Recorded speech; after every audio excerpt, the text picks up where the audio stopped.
Magandang araw po. Narito na po ang mag-iilagay ng panahon ngayong araw ng Sabado, March 16, 2024.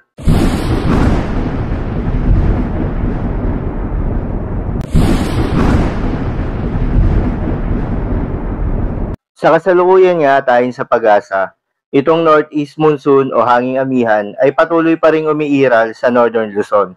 Kaya asahan ng bahagyang maulap hanggang sa maulap na kalangitan na may tsansa ng mga mahihinang pag-ulan.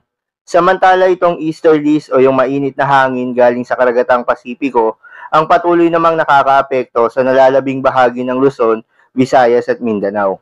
Kaya naman asahan ng maliwalas na panahon sa malaking bahagi ng ating bansa na may tsansa pa rin ng mga thunderstorms at light rains, dulot naman yan ng mga localized thunderstorms. Magandang balita naman dahil ayon sa pag-asa ay wala namang binabantayan na low pressure area o bagyo sa loob at labas ng ating Philippine Area of Responsibility na maaaring makaapekto sa ating bansa.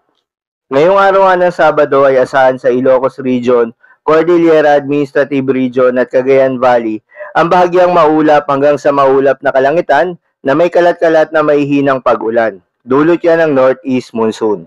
Habang sa Metro Manila at iba pang bahagi ng bansa ay asahan ng maganda at maliwalas na panahon, asahan rin ang mainit at malinsangan na panahon na dulot ng easterlies lalo na sa umaga hanggang sa tanghali. Pagsapit naman ng hapon hanggang gabi ay asahan ng bahagyang maulap hanggang sa maulap na papawirin na may kalat-kalat na mga pag-ulan o pagkidlat-pagkulog.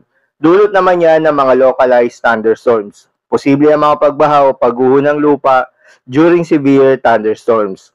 Para naman sa lagay ng mga dagat baybayin, ayon sa pag-asa ay wala namang nakataas na gale warning sa anumang seaboards ng ating bansa. Kaya naman asahan ng banayad hanggang sa katamtaman ng mga pag-alon.